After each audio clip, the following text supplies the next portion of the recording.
Bosto X5 All-in-One. It's the computer and drawing tablet in one device. You don't need to plug it into anything, just grab the pen and start drawing right on top of the screen right away, anytime. But is it good, comfortable and easy as it sounds? Let's find out. We will start with the unboxing. I was really excited to get this tablet from Bosto when Bosto contacted me and offered to review this tablet. Because it's my first time using the pen computer. The box looks pretty simple and minimalistic, and I like it. The content of the box is also really straightforward. The tablet, which is packed between two pieces of foam, and the box with the accessories. Inside of it we have two parts of a charging cable, a glove for better hand gliding over the screen, a pack of replaceable nibs for the pen, quite the amount I should say, and the claw to take them out of the pen, and a cleaning cloth to clean the residue of your fingers because you'll poke the screen a lot. And here I thought that they forgot to put the pen inside, but after examining the foam closer I found two pens. So always check the box carefully. Each pen is in its own fancy box. The pen itself looks nice, pretty standard form and weight. Second pen is absolutely the same, just a spare one, just in case you have a cat or a dog who likes to chew stuff, I guess. Now it's time to unpack the tablet itself. It's packed in a big plastic bag, so we're saving it from its plastic prison. Inside we also get a quick guide.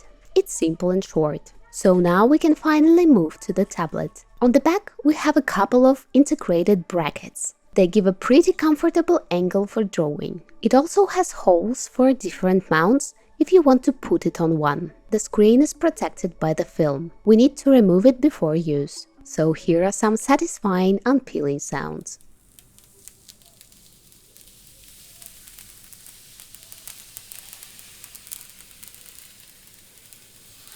And as you can see, right under it we have another protective film. It is matte, and on this one we're going to draw. The tablet is not that glossy anymore, it doesn't reflect the light so much, so it's more comfortable to draw. The pens are magnetic, so you can easily stick them to the side of the tablet, which is pretty comfortable. On the side of the tablet we also have shortcut buttons and a power button. Tablet also has several slots for USB and cables. So it was time to turn the tablet on and test it in its full glory. But here, unfortunately, I got a problem, because the tablet didn't want to turn on and I had to spend a couple of days with support people to turn it on. But this story I'm gonna leave for later, so stay till the end. So after quickly disassembling the tablet, fixing it and assembling it back, I've turned it on. The drivers are already installed, so we can use it right away. The tablet also came with a couple of programs for drawing, including Photoshop. But it behaved a little bit unfriendly towards me, so I've installed my own, more friendly Photoshop version. Basically, it's really ready to draw tablet. I've just calibrated the screen real quick using drivers and set the shortcut buttons comfortably, and everything was ready for drawing. To test the tablet properly, I'm going to create one big and detailed artwork on it, from the very start to the very final finish. And while I draw, I'm gonna tell you about the features of this tablet. As Bosto X5 is basically a laptop, we should talk about what's inside. In the version I got, we have next specifications: CPU, Intel N100, 8GB of RAM, 256GB of storage, and the price $700. There are also more expensive versions with better specifications available. It's a very budget laptop. In my opinion, 8GB of RAM is absolutely not enough. You can draw only something small and easy on it. Because if you try to draw on a big canvas, like drawing program will get lags and the drawing process is going to be quite uncomfortable. And I really doubt that it will do for any video montage or 3D modeling. The professional at least, and complicated, for sure. Next, let's talk about the display. The display also supports multi-touch, so you can zoom in and zoom out with 2 fingers. It's a really cool feeling to know that it's the computer and you can use your fingers on it. It's pretty comfortable to use. The quality of the display is okay. Nothing extraordinary good, nothing too bad either. A bit blurry, but maybe it's because of the film. it's okay. On the top of the screen, the tablet has a touch switch. The touch function is on, the light is blue, and we can touch the screen. And when it's red, it's off, and the tablet doesn't react to the touch. So if you prefer using the short key buttons and don't like multi-touch, you can turn it off. And this function is extremely helpful. I ended up using it a lot. Because when you draw and rest your hand on the tablet, it sometimes reacts to the hand and moves the canvas or unzooms the artwork or stuff like that. So I ended up turning it off and on constantly, which wasn't bothering me too much. But yeah, I should say the touch screen is not fully optimized. I don't know who's to blame here, tablet or Windows, but it's not nearly as comfortable as an iPad, for example, in drawing. In everyday use, it's really fun though. Next, let's talk about the pen. Of course, it's the pressure sensitive pen, with 16K of pressure sensitivity levels, which means the harder you press with it, the thicker the line you'll draw. The lighter the touch, the thinner the line. The pen is pretty light. It should make it comfortable for you to draw with it for a very long time. And you don't need to charge the pen. It doesn't have batteries, it has some magic technology which makes it work without anything. And as I said before, you can attach the pen to the side of the tablet. That is really comfortable. I love this feature. Tablet also has shortcut buttons. They are located on both sides of the screen. They are customizable, you can set them to whatever you want. It's my first time using the buttons on the side, and I should say that they're pretty comfortable to use. I love that they're hidden, also because it helps to keep the main area clean, easier, and it aesthetically looks a bit more clean and nice. But I would love them to be bigger and to have some defining dots on them or something like that. I felt like I had to aim for the buttons sometimes, but that's just my personal opinion. And if you're using a lot of shortcut combinations, I highly recommend connecting some keyboard to it. That's exactly what I did myself at some point. The built-in display Windows keyboard is not really comfortable to use while drawing, and there are only 4 shortcut buttons on the tablet, which turned out to be not enough for me. The tablet also has the internal battery. This is its size, whatever that means. The numbers look impressive though. The company says that it can survive up to 4 or 5 hours with the Wi-Fi turned on and up to 7.5 hours without the internet and in battery-saving mode. Because it is also the computer, we need to talk a bit about the slots it has. It has 3 USB ports in total, one of which is 3.0. It also has USB Type-C, which is really cool, hole for the power card of course, a 3.5mm audio jack, and HDMI port.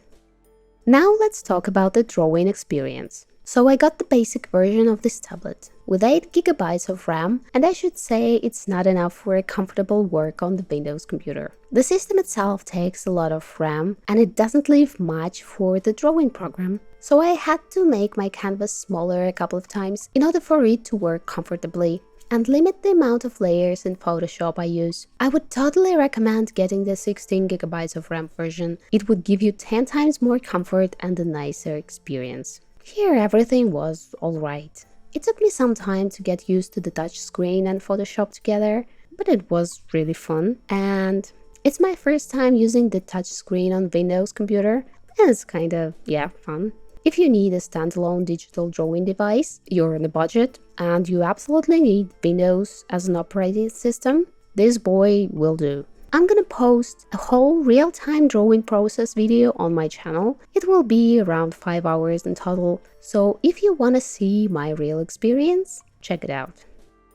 Now let's talk about the moments when you are too tired to draw and just want to relax and have fun. It's time to play some games. So in this version there are only 8GB of RAM, which might be not enough for the high demanding games, and I recommend you to use the external drive for the games, as the tablet itself has only 200 and something gigabytes of storage. Although it's not a gaming laptop, I've managed to put on it the modded version of Skyrim, so you'll totally be able to play some games like Stardew Valley on it, but not Cyberpunk of course.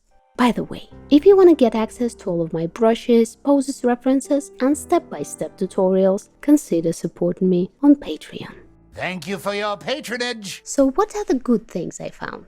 This is the cheapest option if you want to have a drawing tablet and the computer in one. I'm amazed by the fact that this product exists for its price. Its price is almost exactly like if you take a $400 laptop and glue it together with some $300 graphic or display tablet. So it's not bad, especially if you are getting the version with 16 gigabytes of RAM, although it's more expensive of course. And it's really fun to use the computer with a touch screen and drawing abilities, and comfortable. You can just grab it anywhere and have a fully functioning Windows laptop with drawing functions. I love drawing on my iPad, but it couldn't replace a laptop for me. And going somewhere with a pen display and laptop isn't as easy as just with this thing. It's quite portable for what it is, although it's pretty heavy to be honest, like a laptop. But it's a budget pen computer, and of course it has some limitations. I was able to draw on it, absolutely, and it was fun,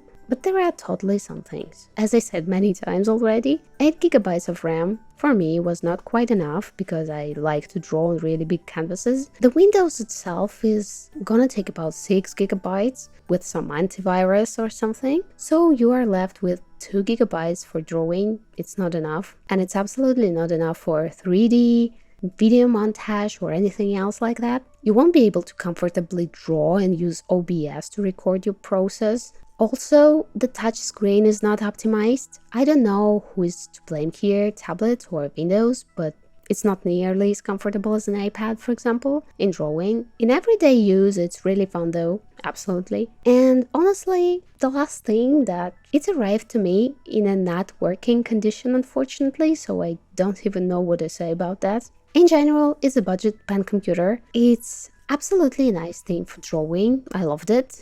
But if you're getting it, you should remember that the lowest version is very budget friendly, so set the expectations accordingly. All the other pen computers with Windows and drawing abilities are at least twice more expensive. So for its money, it's an okay product. I would have given it a better review and conclusion if only it didn't arrive to me in not working condition. By the way, about that. So let's get to the very beginning, and I'm gonna tell you why the tablet didn't turn on and how I fixed it. I can't describe how upset I was when I realized that no matter how hard and long I press on the power button, the tablet doesn't turn on. I've texted the contact from Bosto immediately, and they got me to wait till I decide on what to do with it. So I was extremely surprised the next day when I got a message with the tablet disassembling instructions. Well, I unscrewed everything, opened the tablet, took photos of the insides, and sent them to the Bosto contact. While I waited for the answer, I examined the insides myself. At this point, using the deduction method, I concluded that something was wrong with the power button because the tablet doesn't even try to turn on.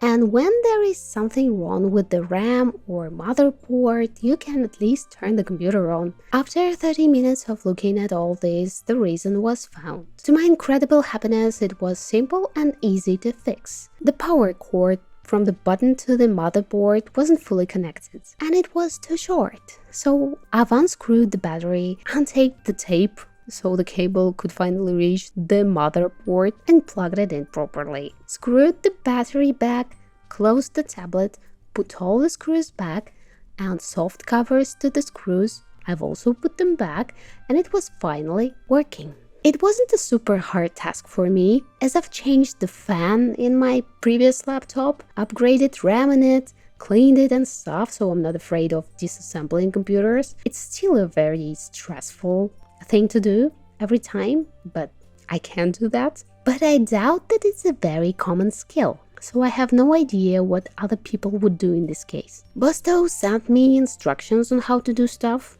how to unscrew everything, disassemble, so they were being supportive, but I don't know if they would be able to find the problem themselves from the photos I've sent them. Anyway, I should say that I've been using the tablet every day for a couple of months after that and had zero issues with it.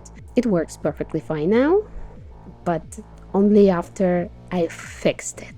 But on the bright side, I found out that I can increase the RAM size to 16 gigabytes myself by easily replacing this thing. I'm sure I will lose the warranty, but it will totally make the computer faster, which I will probably do in the future. Anyway, I would like to thank Bosto for sending me this tablet. It was really nice to try it out. It was my first time touching the pen computer, and hope you'll find this video helpful, and here is the final result.